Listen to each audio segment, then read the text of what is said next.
Hello guys, Jeff po ng Prox TV at welcome po sa ating channel. In this video guys ay ating subukang mag-withdraw dito sa bagong application na ito. Napakadali lang po yung gumawa ng account dito using your Google email. So dito ay mayroon na tayong 10,152 coins na libre nating nakukuha sa daily task natin.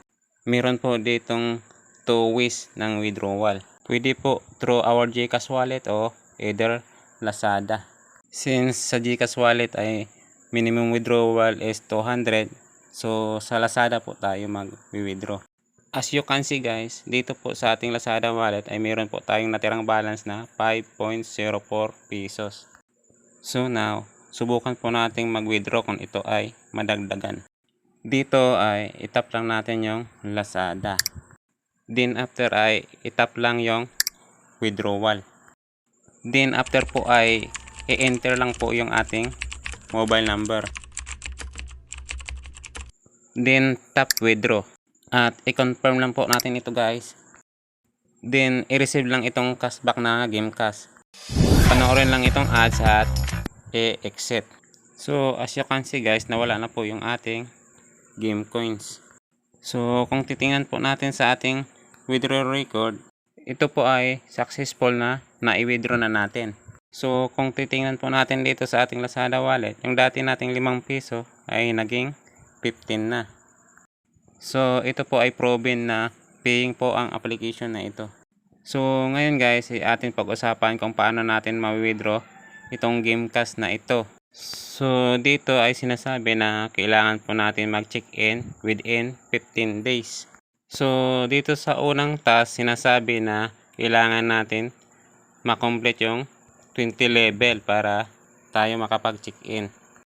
At dito sa pangalawang task ay pwede ka po mag-advance check-in pag meron ka pong na-invite na 3 daily. So dahil hindi naman po ako mahilig mag-invite, maglalaro na lang ako hanggang matapos ko yung 20 level. Madali lang naman po ang maglaro dito. Kailangan lang po na protektahan yung mga aso against base. Dito ay guguhit ka lang ng linya para maprotektahan ang iyong aso. Din dito, after matapos ang timer ay makaka-receive ka ng GameCash. Panoorin lang po yung video, pagkatapos po ay i-exit.